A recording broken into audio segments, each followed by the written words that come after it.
Hello Wong's and lovers, welcome back. तो पिछले episode में हमने देखा था कि वांग जी को लंच रन क्लॉक करवा देता है जिंगसी में, क्योंकि वो वुइंग का साथ देना चाहता था और उसे मिलने जाना चाहता था। तो चलिए आज के एपिसोड को स्टार्ट करते हैं। अपने होश में आते ही वांग जी तालिस्मान के थ्रू छुपके से क्लाउडी से बाहर निकल जाता है, लेकिन लैन चिरान भी कोई अच्छा खिलाड़ी नहीं था। वो वांग जी को फिर से पकड़ लेता है। एट लास्ट ऐसा करके बहुत महीनों बीत गया और फिर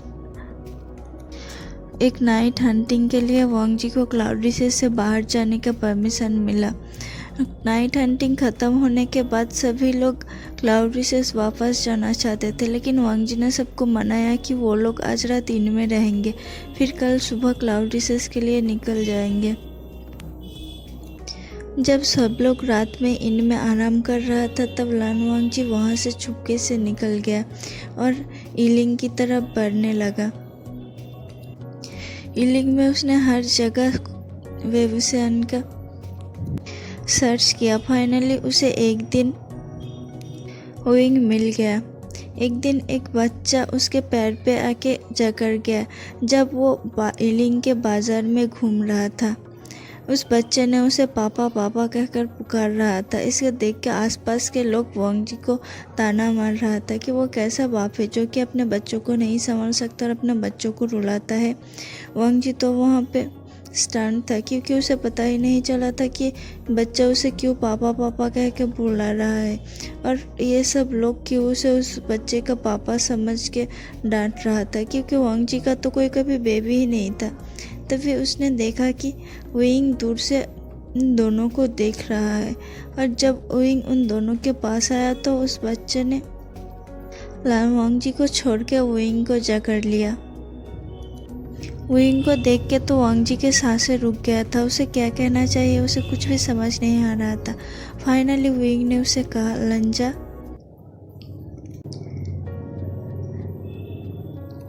इसे मिलो, ये मेरा बेटा है आयुआन। कुछ देर के लिए वांग जी का तो मानो सांसें ही रुक गया था। वो सोच रहा था कि वुइंग का इतना बड़ा बच्चा कब हुआ, और वुइंग ने क्या शादी कर लेगा। शादी कर भी लिया तो आयुआन के जैसा बड़ा बच्चा उसका होना पॉसिबल नहीं था। वो अपने सोच में ही था कि वुइंग ने उसे देख कर स्माइल किया। वो हंसने लगा। उसने कहा, अरे लंजा लंजा, मैं तो बस तुम्हारे साथ मजाक कर रहा था। दरअसल आयुआन वेन क्लैन का एक मेंबर है और वेनचिंग और वेनिंग का नेफ्यू है। उसे देख के वांग जी ने स्टन वॉइस में कहा, बोर्डिंग। लेकिन तभी वुइंग ने उसे पूछा कि तुम यहाँ क्या करने आए हो। वांग जी को समझ नहीं आ रहा था तो क्या कहे, इसलिए उसने तुरंत कह दिया कि नाइट हंटिंग पे गया था वो। उसके बाद वुइंग ने उसे खाने का ऑफ़र किया। वांग जी वुइंग के पीछे पीछे चला गया। दोनों रेस्टोरेंट में खा रहे थे। तीनों के सामने टेबल में बहुत सारा फूड था। आयुआन वुइंग को खिला रहा था और वुइंग आयुआन को खिला रहा था। ये सीन देख के वांग जी का तो मानो दिल ही बह गया था। वो ये सब बहुत ही इंजॉय कर रहा था। उसे बहुत अच्छा लग रहा था आयुआन के लिए खिलौना खरीद देना, आयुआन के साथ और वुइंग के साथ बैठ के बातें करना, खाना खाना। चाहे वुइंग उसे जितना ही डांट ले कि वो आयुआन को ऐसा करके बिगाड़ रहा था, लेकिन वांग जी को दिल से बहुत ही ज़्यादा खुशी महसूस हो रहा था।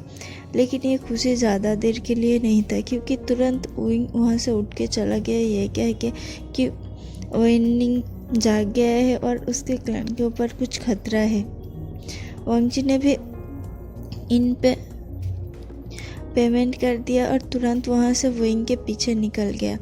वुइंग को भी यकीन नहीं था कि वांग जी उसका पीछा करके वहाँ तक पहुँच जाएगा। फाइनली दोनों व्यूरल माउंट में पहुँच गए। वहाँ जाके वेनिंग को बहुत बुरी हालत में देखा। दोनों ने वेनिंग को रोका और वेनिंग को सही हालत में लेके आया।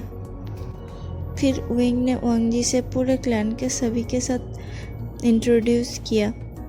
सब वांग जी को बहुत ज़्यादा रिस्पेक्ट दे रहे थे और उसने देखा कि जितना ज़्यादा र्यूमर्स था वैसा तो कुछ भी नहीं था, क्योंकि वन क्लैन में सभी बच्चे और बूढ़े लोग थे और ज़्यादातर उसमें फीमेल ही थे, जो कभी भी किसी क्लैन के लिए खतरा तो नहीं बन सकता।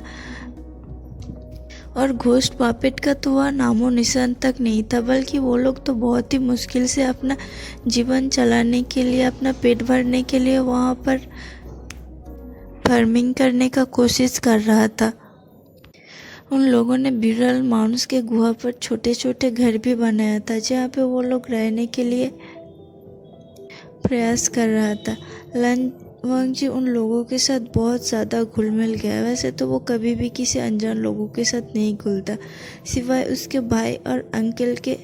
उसने अभी तक किसी के साथ भी इतना फ्रैंकली नहीं, लेकिन वन क्लैन के लोगों के साथ वो बहुत ज़्यादा घुल मिल गया था। उसे बहुत अच्छा लग रहा था उसे रहते हुए वहाँ।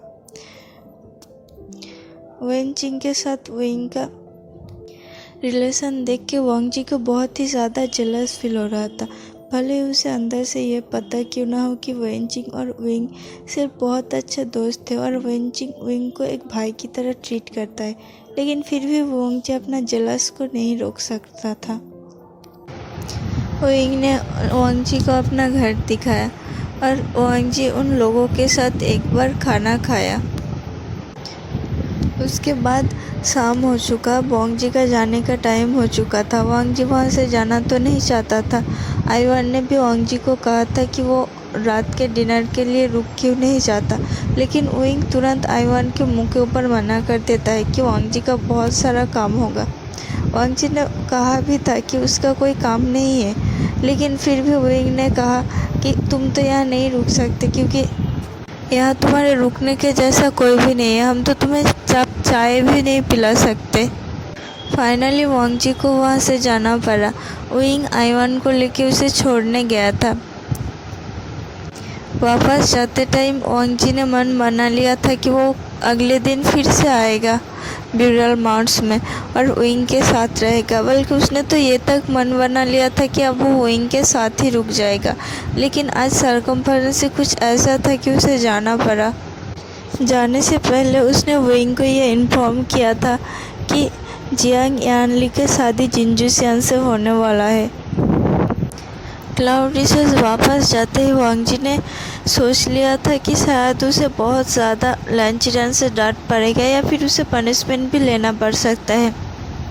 उसने मन बना लिया था कि वो जाके सबसे पहले पनिशमेंट लेगा, लेकिन जब वो पनिशमेंट हॉल में पहुंचा तब लैंचिरन सुबह से भगा दिया कि उसे शायद आराम करना चाहिए, वो बहुत थक चुका होगा। लैंचिरन की अजीब सा बिहेवियर देख के वांगजी चौंक गया। फिर आराम करने के दूसरे दिन जब वो ब्यूरल माउंट्स के लिए फिर से निकल रहा था, तब लैंचिरन ने उसे कहा कि उसे एक केस के लिए बाहर जाना पड़ेगा। वांगजी को लोगों को मदद करने के लिए दूसरे गांव जाना होगा, क्योंकि एक गांव ने वाटर घोस्ट और दूसरे गांव में ड्रीम डिमन को देखा गया है। वांगजी को ये ऑफर दिया गया है कि अगर वो चाहे तो कुछ डिसेबल को अपने साथ ले जा सकता है, लेकिन वांगजी ने अकेले जाना चूज़ किया। फिर अगले दिन वांगजी वहाँ से निकल गया उस वाटर घोस्ट और ड्रीम डेमन को पकड़ने के लिए। वांगजी जाते टाइम एक एक दिन गिन रहा था।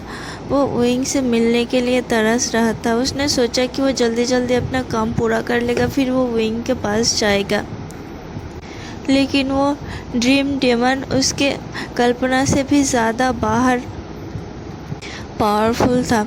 उसने वांगजी को हर्ट कर दिया था और उसे हील होने के लिए वांगजी को बहुत ज़्यादा टाइम लग गया था।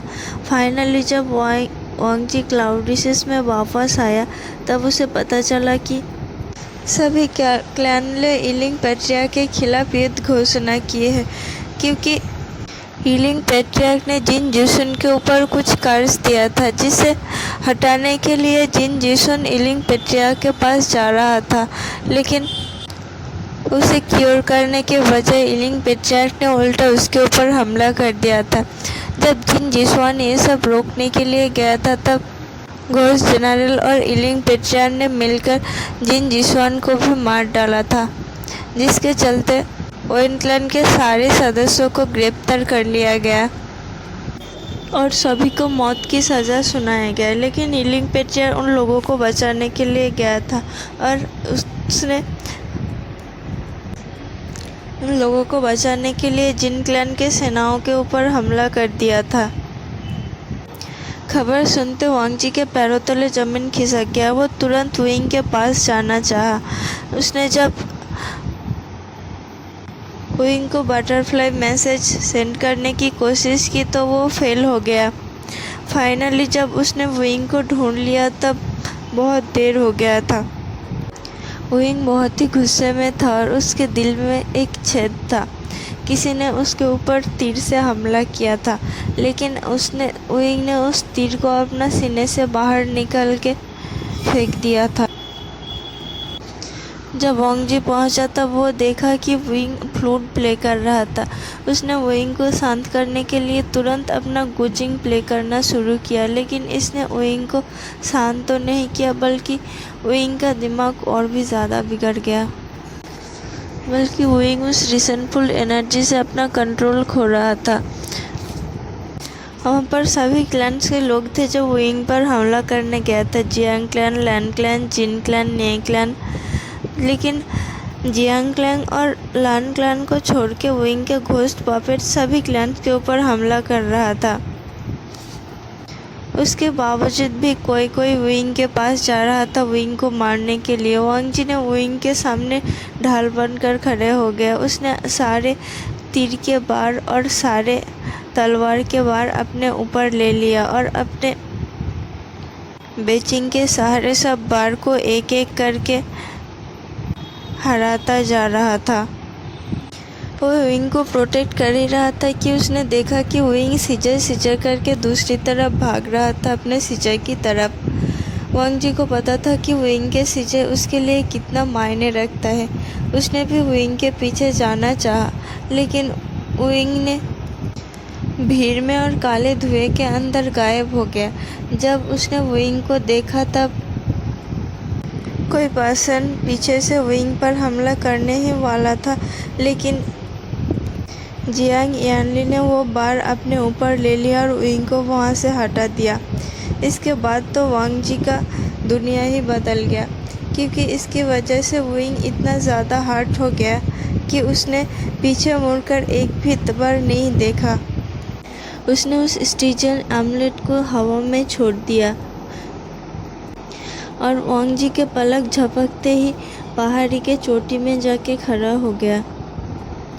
वांग जी अपना पूरी कोशिश कर रहा था विंग के पास पहुंचने के लिए, लेकिन उसके सामने हर वक्त कोई ना कोई आता ही जा रहा था। वांग जी गुचिंग के थ्रू सबको हटाकर विंग के पास जा रहा था जितना जल्दी हो सके, लेकिन थोड़ी देर क्या हो गई, विंग ने वहाँ से छलांग मार दिया।